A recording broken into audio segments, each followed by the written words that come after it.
स्वागत है आप सभी का। आज एक नए टॉपिक के साथ है, इसका नाम है समुद्र तटीय मैदान एवं द्वीप समूह। यह भारत के भौतिक प्रदेश का चौथा और अंतिम पार्ट है। तो आइए देखते हैं इसकी विशेषताओं को, इसके ज्ञानवर्धक महत्वपूर्ण पॉइंट को। तो आइए प्रारंभ करते हैं समुद्र तटीय मैदान एवं द्वीप समूह को। सबसे पहले इसके विस्तार को देखें। संपूर्ण समुद्र तटीय मैदान का विस्तार 5686 किलोमीटर के अंतर्गत है, जो कच्छ से लेकर के गंगा ब्रह्मपुत्र डेल्टा तक अर्थात यहाँ तक विस्तृत है। यह संपूर्ण भूभाग जो ब्लू कलर से शेड किया गया है खड़ी लाइनों के माध्यम से, यह समुद्र तटीय मैदान के अंतर्गत शो किया गया पार्ट है। इसके दो पार्ट हैं। दो पार्ट में पहला पार्ट है पश्चिमी समुद्र तटीय मैदान। पश्चिमी समुद्र तटीय मैदान और दूसरा है पूर्वी समुद्र तटीय मैदान। पूर्वी समुद्र तटीय मैदान। तो आइए सबसे पहले देखते हैं पश्चिमी समुद्र तटीय मैदान को। पश्चिमी समुद्र तटीय मैदान, इसका विस्तार कच्छ से लेकर के कन्याकुमारी तक यहाँ शो किया गया है, यहाँ से लेकर के यहाँ तक। इसके 4 भाग बताए गए हैं। पहला भाग गुजरात मैदान का है, जो यहाँ से लेकर के यहाँ तक दिखाया गया है, कच्छ से लेकर के दमन तक। इसके बाद दूसरा पार्ट है कोंकण तट। कोंकण तट का विस्तार दमन से लेकर के गोवा तक, दमन द्वीप से गोवा तक, इतना पार्ट कोंकण तट का है। इसके बाद तीसरे स्थान पर है कन्नड़ तट। कन्नड़ तट का विस्तार गोवा से लेकर के मैंगलोर तक, गोवा मैंगलोर यहाँ तक है। इसके बाद चौथा है मालाबार तट। मालाबार तट, इसका विस्तार मैंगलोर से लेकर के कन्याकुमारी तक शो किया गया है। इस संपूर्ण भूभाग का ढाल समुद्र की तरफ अर्थात इधर ये देखें अरेबियन सी की ओर है। यहाँ की नदियाँ छोटी और तीव्रगामी होती हैं। बारिश के दिनों में इन नदियों में का जलस्तर और अधिक बढ़ जाता है। परिणाम स्वरूप इसके स्वभाव और इनकी गुण विशेषताओं में कुछ समय के लिए परिवर्तन भी प्रतीत होने लगता है। अब मन में प्रश्न ये आ रहा होगा कि इसका निर्माण कैसे हुआ होगा।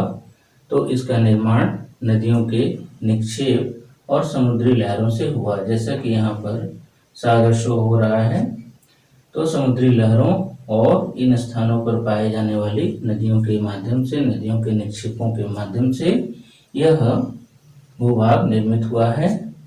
इस भूभाग के अंतर्गत जो दोनों हिस्से हैं अर्थात पश्चिमी समुद्र तटीय मैदान और पूर्वी समुद्र तटीय मैदान, इसमें पश्चिमी समुद्र तटीय मैदान संकरा, जबकि पूर्वी समुद्र तटीय मैदान चौड़ा है।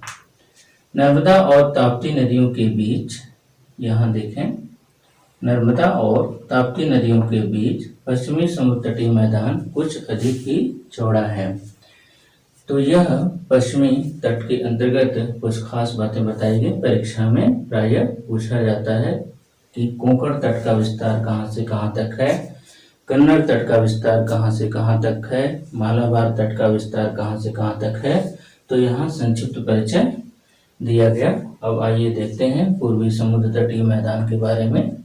पूर्वी समुद्र तटीय मैदान का विस्तार स्वर्ण रेखा नदी से लेकर के कन्याकुमारी तक माना जाता है। इसके भी 3 पार्ट बताए गए हैं। पहला पार्ट उत्कल का मैदान। उत्कल का मैदान जिसे यहाँ पर नंबर 1 के जरिए शो किया गया है, यहाँ से लेकर के यहाँ तक उत्कल का मैदान। इसका सर्वाधिक भूभाग या अधिकांश भूभाग उड़ीसा में विस्तृत है। इसके बाद दूसरा है आंध्र मैदान या उत्तरी सरकार, ये नंबर 2 से यहाँ पर शो किया गया है। इसका सर्वाधिक भूभाग आंध्र प्रदेश में पड़ता है, फलस्वरूप इसको आंध्र मैदान भी कहते हैं और कहीं कहीं पुस्तकों में इसका नाम उत्तरी सरकार भी देखा जाता है। तो ये पार्ट 2 उत्तरी सरकार है। इसके बाद तीसरा यहाँ पर शो किया गया है तमिलनाडु मैदान या कोरोमंडल तट। अधिकांश पुस्तकों में कोरोमंडल तट ही देखने को मिलता है, तमिलनाडु मैदान कम देखने को मिलता है। तो यहाँ से लेकर के उत्तरी सरकार के दक्षिणी छोर से लेकर के कन्याकुमारी तक का जो भूभाग है यह तमिलनाडु मैदान का है। तमिलनाडु मैदान को दक्षिण भारत का अन्न भंडार भी कहते हैं। दक्षिण भारत का अन्न भंडार।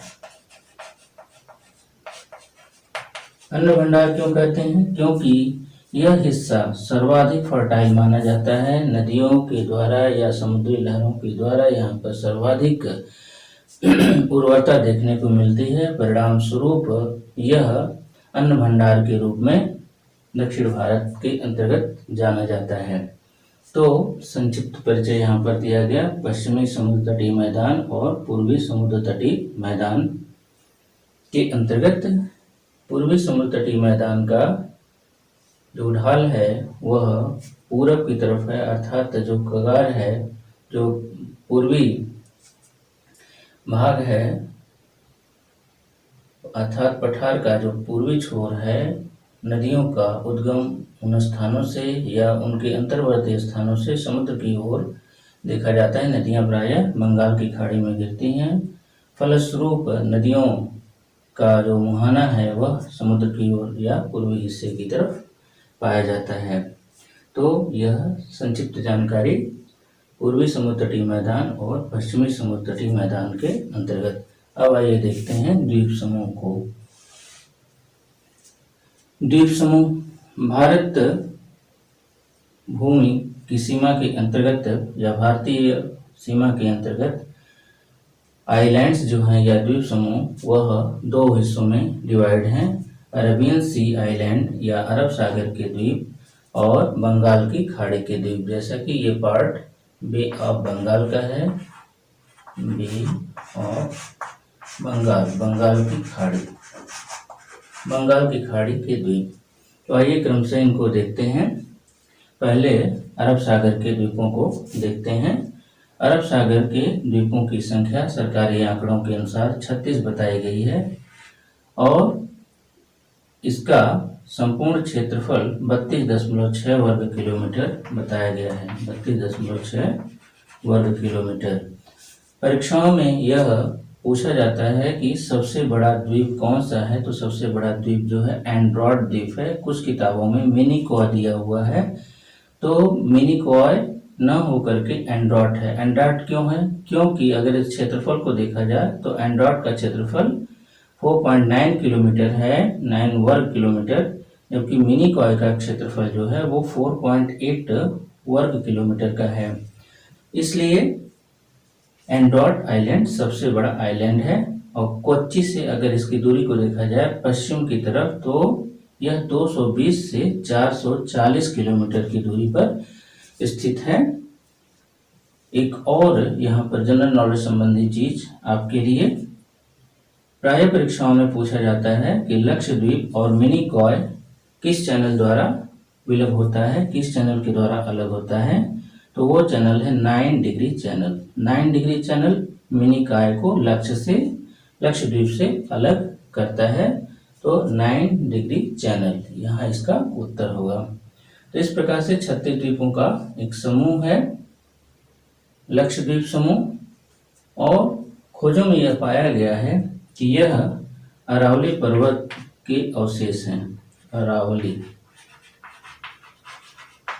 अरावली पर्वत के डूबे हुए भूभाग हैं जो कालांतर में इनके ऊपर प्रवालों की परत जमती चली गई और आज ये प्रवाल द्वीप के रूप में जाने जाते हैं। यहाँ पर सबसे अधिक नारियल का उत्पादन होता है, कोकोनट। कोकोनट। सबसे अधिक नारियल का उत्पादन इस भूभाग में होता है। तो यह लक्षद्वीप के बारे में जानकारी। अब आइए देखते हैं बंगाल की खाड़ी के द्वीपों को। बंगाल की खाड़ी के द्वीपों के अंतर्गत जो संख्या बताई गई है सरकारी आंकड़ों के अनुसार वह 572 बताई जाती है। अर्थात बंगाल की खाड़ी में कुल द्वीपों की संख्या 572 है। इनमें सबसे बड़ा द्वीप हैवलॉक द्वीप है। सबसे बड़ा हैवलॉक, सबसे बड़ा द्वीप हैवलॉक द्वीप है। और सबसे छोटा द्वीप, सबसे छोटा रॉस आइलैंड या रॉस द्वीप सबसे छोटा द्वीप है। हैवलॉक का क्षेत्रफल 92 किलोमीटर लगभग है। 92 वर्ग किलोमीटर, 92 अप्रोक्स 92 वर्ग किलोमीटर है। आइए देखते हैं इसके बारे में और जानकारियां जुटाते हैं। इन द्वीप समूहों में कई खंड, कई पार्ट देखने को मिलते हैं। यहाँ अंडमान द्वीप समूह या इसका जो उत्तरी छोर है ये उत्तरी अंडमान के रूप में, ये उत्तरी अंडमान हो गया। दूसरा जो है वह मध्य अंडमान हो गया। और तीसरा दक्षिणी अंडमान, उत्तरी अंडमान, मध्य अंडमान और दक्षिणी अंडमान। इसके बाद इसका जो चौथा हिस्सा है वो लिटिल अंडमान के रूप में जाना जाता है। परीक्षाओं में एक चीज और पूछा जाता है कि डंकन पास की स्थिति क्या है या डंकन पास कहाँ है। तो यहाँ पर शो किया गया है डंकन पास।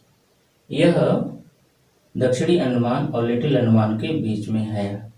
पुनः स्पष्ट किया जाए, डंकन पास दक्षिणी अंडमान और छोटे अंडमान के बीच में मौजूद है। यहाँ पे डॉटेड लाइंस के माध्यम से शो किया गया है। इसके बाद द्वीप समूह का जो दूसरा पार्ट है वह निकोबार का है। निकोबार द्वीप समूह लिटिल अंडमान से लगभग 127 किलोमीटर की दूरी पर है। 127 किलोमीटर दूर है। और इन दोनों को जो अलग करता है उस चैनल को कहते हैं 10 डिग्री चैनल। यहाँ शो किया गया है लाइन के माध्यम से। 10 डिग्री चैनल लिटिल अंडमान को या लघु अंडमान को कार निकोबार से अलग करता है। इसके बाद आइए देखते हैं यहाँ की सर्वोच्च चोटी को। उत्तरी अंडमान की सबसे बड़ी चोटी सैडल पीक है, सैडल चोटी या इसको सैडल पीक, सैडल चोटी कहते हैं। और कार निकोबार की सबसे ऊंची चोटी या निकोबार द्वीप समूह की सबसे ऊंची चोटी माउंट धुलियर है। माउंट धुलियर परीक्षाओं में पूछा जाता है तो ये ध्यान में रहे। निकोबार द्वीप समूह की सबसे ऊंची चोटी माउंट धुलियर और अंडमान द्वीप समूह की सबसे ऊंची चोटी सैडल चोटी है। इन संपूर्ण भूभाग का जो क्षेत्रफल है वह 8,249 वर्ग किलोमीटर है। जैसा कि शुरू में बताया गया कि 572 द्वीपों का यह समूह है। अब आइए देखते हैं परीक्षोपयोगी कुछ और चीजों को। कार निकोबार के सबसे साउथ में या निकोबार द्वीप समूह के सबसे लास्ट में जो मौजूद द्वीप है उसका नाम है ग्रेट निकोबार। यहाँ पर नक्शे के माध्यम से ग्रेट निकोबार को शो किया गया है। ग्रेट निकोबार का सबसे लास्ट पॉइंट जो यहाँ पे ब्लू क्रॉस के जरिए शो किया गया है वो है इंदिरा पॉइंट या पिग्मेलियन पॉइंट। इंदिरा पॉइंट का दूसरा नाम है पिग्मेलियन पॉइंट। तो आपकी जानकारी के लिए इंदिरा पॉइंट कहाँ है? इंदिरा पॉइंट ग्रेट निकोबार के दक्षिणी छोर पर या साउदर्न मोस्ट पॉइंट पर है। तो यह आपकी जानकारी के लिए यहाँ पर बताया गया। और कुछ और चीजें आपकी जानकारी के लिए यहाँ पर जोड़ी जाएंगी। जैसे परीक्षाओं में कहीं कहीं हमने देखा पूछा गया है कि कोलकाता से अंडमान की दूरी कितनी है, अंडमान निकोबार द्वीप समूह की दूरी कितनी है। तो यहाँ पर शो किया गया है कैरो के जरिए 1248 किलोमीटर की दूरी पर यह कोलकाता से है। एक और नई जानकारी यहाँ पर न्यू मूर द्वीप के बारे में आपको बताई जाएगी। न्यू मूर द्वीप को भारत का सबसे नवनिर्मित द्वीप कहा जाता है, जिसकी खोज 1970 में हुई थी। ये न्यू मूर आइलैंड का पार्ट है। इसकी खोज 1970 में हुई और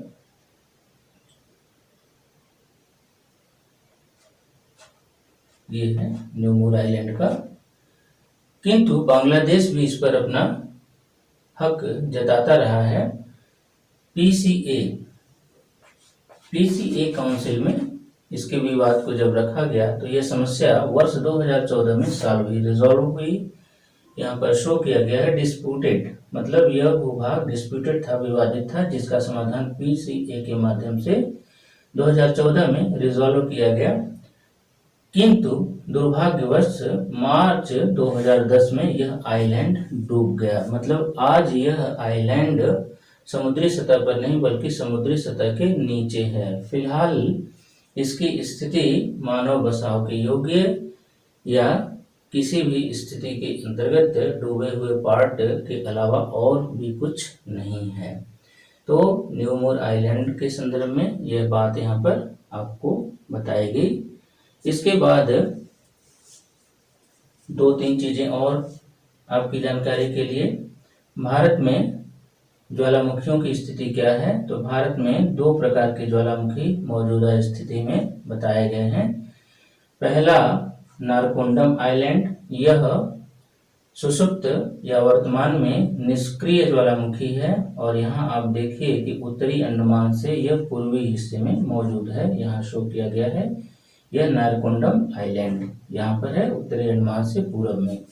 इसके बाद दूसरा जो सक्रिय ज्वालामुखी, भारत का एकमात्र वर्तमान सक्रिय ज्वालामुखी, वह है बैरन आइलैंड। बैरन आइलैंड, इसमें पिछला भयानक विस्फोट जो हुआ था वह 1993-94 में हुआ था। 1993-94 में बताया गया या पाया गया खोजों में, और हालिया विस्फोट इसमें 2017 में हुआ था। किंतु यह विस्फोट धुएं और राख के रूप में ही पाया गया, जो केवल 8 से 10 मिनट तक ही रहा। 2017 के बाद इसमें किसी भी प्रकार का विस्फोट नहीं पाया गया है, किंतु भविष्य में इसमें विस्फोट की पूरी संभावना है। अर्थात बैरन द्वीप भारत का एकमात्र वर्तमान में सक्रिय ज्वालामुखी है। यहाँ आप देखें, यह पोर्ट ब्लेयर से पूर्व में है। यहाँ पोर्ट ब्लेयर है, यहाँ से पूर्व में यह बैरन आइलैंड मौजूद है। तो इस प्रकार से महत्वपूर्ण चीजें, महत्वपूर्ण पॉइंट आपके लिए। अब जनरल नॉलेज के अंतर्गत कुछ और चीजें आपके लिए जोड़ी जा रही हैं। ये चीजें क्या हैं, इन्हें आप ध्यान दें। 30 दिसंबर 1943 को यहाँ शो किया गया है। 30 दिसंबर 1943 को नेताजी सुभाष चंद्र बोस एस बोस ने यहाँ पर सबसे पहली बार तिरंगे को फहराया, तिरंगा फहराया।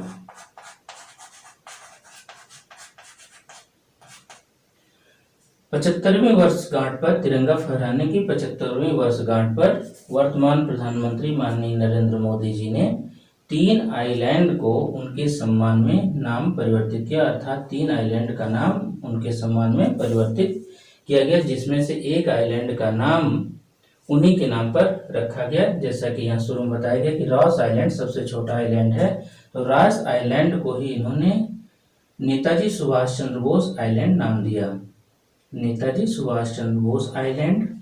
इसके बाद दूसरा जो द्वीप है उसका नाम परिवर्तित करके शहीद द्वीप नाम रखा गया।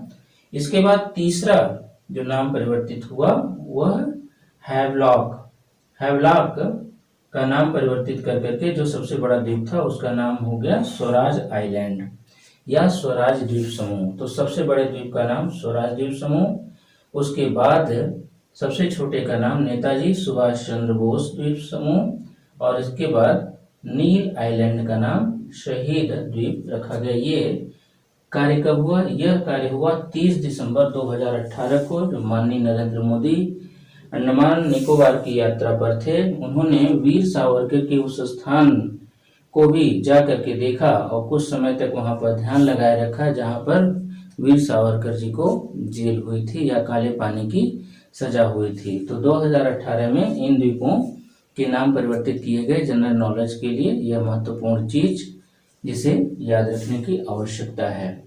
तो यह समुद्र तटीय मैदान एवं द्वीप समूह के बारे में बताया गया। अब आइए जानते हैं कि क्या समुद्र तटीय मैदान का भारत के लिए कुछ महत्व है। निश्चित रूप से भारत भूमि के अंतर्गत चाहे जो भी स्थान है उसका कहीं न कहीं बहुत ही महत्व है। तो आइए जानते हैं कुछ महत्व को। यहाँ देखें, गुजरात तट को अगर देखा जाए तो गुजरात तट आप जानते होंगे कि नमक उत्पादन के लिए पूरे भारत में जाना जाता है। नमक उत्पादन के साथ साथ यहाँ पर Mumbai high petroleum, Mumbai high और गुजरात दोनों स्थानों पर पेट्रोलियम का उत्पादन होता है, तेल का उत्पादन होता है। इसके बाद साउथ की तरफ बढ़ने पर विविध प्रकार की फसलों के उत्पादन को हम देखते हैं, जिसमें आम, केला, नारियल, विविध प्रकार के मसाले, रबर आदि का उत्पादन होता है। इसके साथ ही साथ यह महत्वपूर्ण पत्तनों के लिए फेमस है, जहां से आयात निर्यात की सुविधाएं देश विदेश को प्राप्त होती हैं। ये पत्तन मारवा गोवा, विशाखापट्टनम, मुंबई, कांडला इत्यादि पत्तन हैं जो देश विदेश को आयात निर्यात की सुविधा प्रदान करते हैं। इसके अलावा यह भूभाग अन्न का भंडार या दक्षिण के अन्न के भंडार के रूप में भी जाना जाता है, जैसा कि यहाँ तीसरे पार्ट को कोरोमंडल तट या तमिलनाडु मैदान को बताया गया। यह दक्षिण भारत का अन्न भंडार है जो वहाँ के लोगों को या अधिकांश दक्षिण भारत में अन्न की आपूर्ति करता है। इसके साथ ही साथ यह सांस्कृतिक विरासत स्थल के रूप में भी है, जैसे रामेश्वरम, मदुरई, कन्याकुमारी इत्यादि ये ऐसे स्थान हैं जो विश्व पटल पर आज भी जाने जाते हैं। तो इस प्रकार से समुद्र तटीय मैदान के कई महत्व हैं, भिन्न भिन्न महत्व हैं। भारत की सांस्कृतिक विरासत और भारत की सांस्कृतिक पहचान के रूप में भी यह स्थान जाना जाता है। इसके बाद अगले चैप्टर में भारत संबंधी कुछ और नई चीजों को जोड़ा जाएगा जो आगे के चैप्टर में देखा जाएगा। धन्यवाद।